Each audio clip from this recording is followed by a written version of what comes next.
Assalamualaikum warahmatullahi wabarakatuh. Perkenalkan kami dari kelompok 11 ya, yang beranggotakan pertama ada Muhammad Ali Mubin, kedua ada Pinio Junior Padang Situmorang, tiga ada saya sendiri Zulfikar bin Sofyan Liungan, keempat ada Gilbert Hosea Sitorus, dan terakhir ada Stephen Marturus Marbon.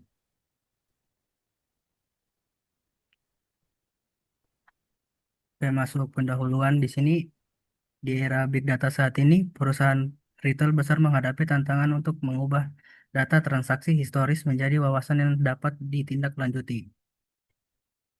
Untuk menjawab tantangan tersebut, kami menggunakan dataset Sales Forecasting yang berisi data historis penjualan dari sebuah toko retail besar Superstore.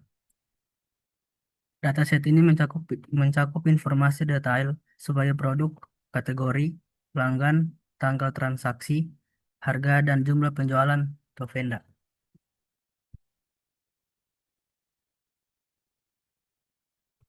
Oke, selanjutnya ada penjelasan di sini. Pertama ada regresi linear, memodelkan hubungan kuantitatif antara satu atau beberapa variabel independen X dan sebuah variabel dependen kontinu Y.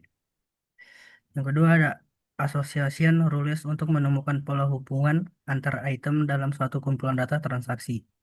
Yang ketiga, mengukur seberapa mirip similarity atau seberapa berbeda dissimilarity distance dua objek data digunakan pada clustering, neighbors, rekomendasi, duplikasi, dan lain-lain. Nah, selanjutnya ada rumusan. Yang pertama ada bagian kinerja, modal, regresi linear dalam memprediksi penjualan altual, dataset, sales, forecasting, dan apakah variabel seperti harga dan stok, diskon merupakan prediksi yang efektif. Lalu ada kinerja modal diukur berdasarkan skor R2 dan MSE. Yang kedua ada bagian pola aturan asosiasi yang terbentuk dari data dan apa interpretasi dari support, confidence, dan list yang dapat memberikan wawasan bisnis terkait hubungan antar item. Ketiga, ada bagian visualisasi similarity atau cosin dan dissimility atau Eudelian dapat merupakan mengidentifikasi pola atau anomali antar titik data dalam dataset transaksi. Lalu selanjutnya ada merupakan metode data mining yaitu regresi linear, association rules, dan simility decision dataset sales forecasting. Kedua ada menganalisis dan mengevaluasi kinerja model register linear dalam memprediksi penjualan berdasarkan variabel prediktor yang tersedia sebagai harga dan stok diskon. Ketiga, ada mengidentifikasi pola hubungan antar item atau asosiasi dalam data transaksi menggunakan antar rules dan melihat metrik support, confidence, dan list. Keempat, ada mengukur tingkat kemiripan atau similarity dan perbedaan dissimilarity atau distance antar menggunakan matrik Cosin atau Euclidean. untuk mendukung aplikasi seperti Clustency atau Nickburst. Lalu ada dataset yang kami gunakan, yaitu ada nih linknya. Lalu ada dataset slash forecasting. Forecasting berisi data histori penjualan sebuah toko retail besar atau superstore yang mencakup produk, kategori penjualan, wilayah, tanggal transaksi, metode pengiriman, dan dataset ini bertujuan untuk menganalisis tren penjualan dan peramalan forecasting.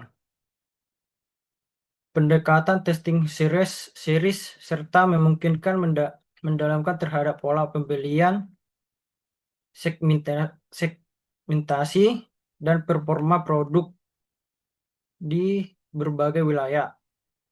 Manfaat dari data ini, pengguna dapat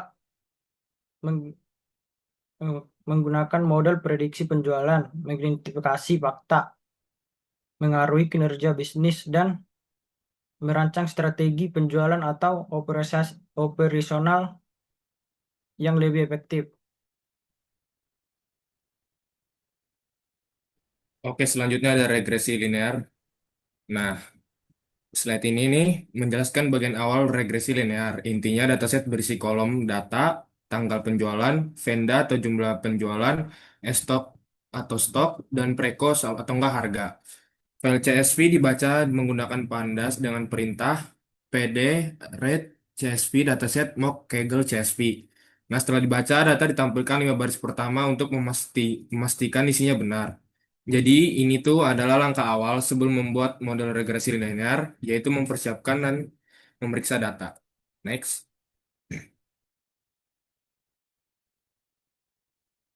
Model regresi linear yang digunakan dalam plot ini berkinerja sangat buruk dalam memprediksi penjualan aktual. Dibuktikan dengan skor R2 yang sangat rendah, 0,034, dan MSE yang tinggi, 6284/30, serta visualisasi di mana prediksi model secara konsisten gagal mengikuti nilai aktual, terutama pada nilai penjualan yang tinggi. Next. Evaluasi model regresi yang memprediksi penjualan berdasarkan variabel harga dan diskon atau stok.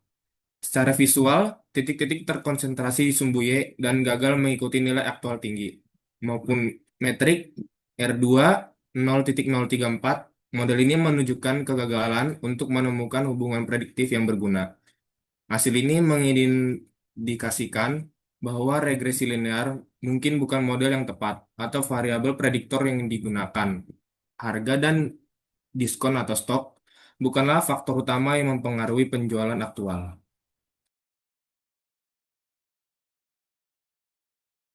Oke, selanjutnya ada association rules.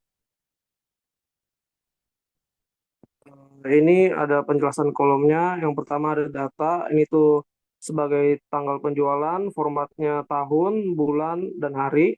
Kemudian ada venda, yaitu jumlah penjualan pada tanggal tersebut. Dan juga ada STQ, ini tuh sebagai stok barang yang tersedia.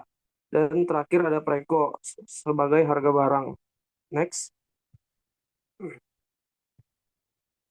Di sini sumbu X sebagai support mengukur seberapa sering kombinasi anteseden konsekuen muncul bersamaan dalam kumpulan data.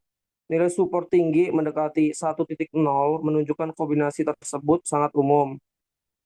Dan sumbu Y sebagai confidence mengukur seberapa sering konsekuen muncul ketika anteseden juga muncul. Probabilitas bersyarat.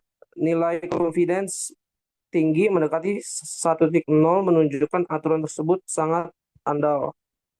Next. Di sini ada anteseden. Ini adalah item awal atau bisa dibilang kondisi yang terjadi lebih dulu. Contohnya kalau seseorang membeli produk A, maka produk A ini adalah antesedennya. Lalu ada konsekuen, yaitu item hasil atau item yang kemungkinan besar muncul setelahnya. Contohnya itu kayak kalau orang yang beli produk A biasanya juga beli produk B, maka produk B ini disebut konsekuen.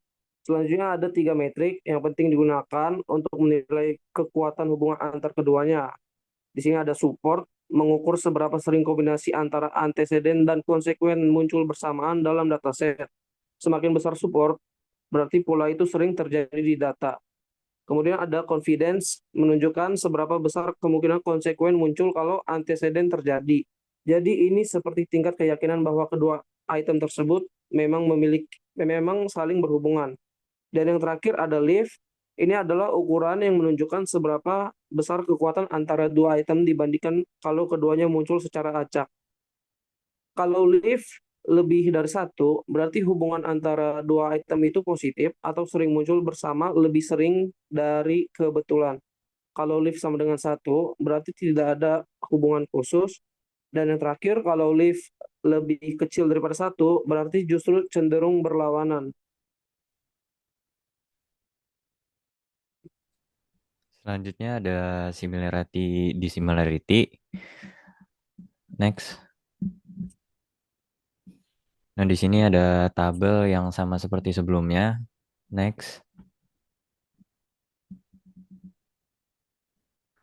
Nah, di sini dissimilarity sama similarity itu punya dua heat map. Yang pertama heat map similarity itu tuh mengukur kominus sudut antara dua vektor titik data dalam ruang multidimensi. Nilai ini tuh menunjukkan kesamaan orientasi bukan besarnya. Terus ada heat map dissimilarity yaitu mengukur jarak garis lurus yang seperti burung terbang antara dua titik data dalam ruang multidimensi. Nah, jadi matriks di mana setiap baris ada kolom mewakili data, yang berarti matriks ini membandingkan setiap titik data dengan setiap titik data lainnya. Tujuan dari visualisasi ini adalah untuk mengidentifikasi pola kelompok atau anomali dalam data berdasarkan seberapa mirip atau bedanya satu titik data dengan titik data yang lainnya. Next.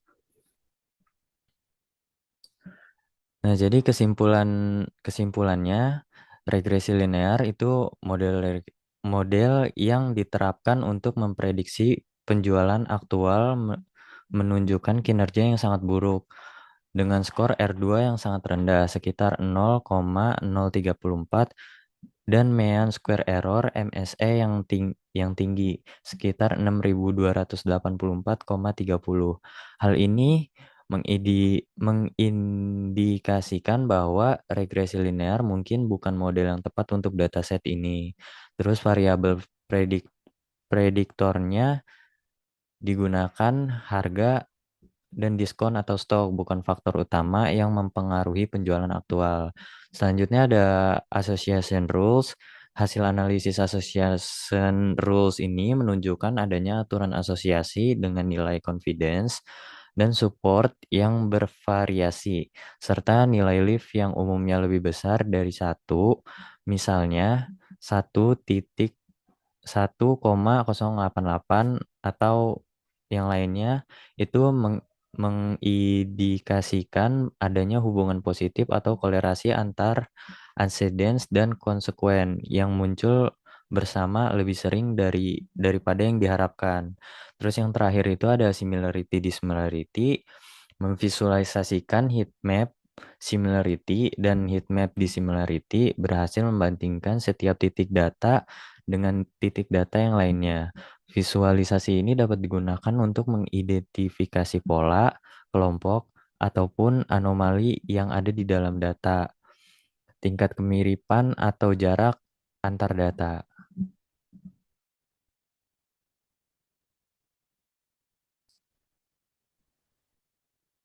Oke, sekian dari kelompok kami. Kurang dan lebihnya mohon maaf.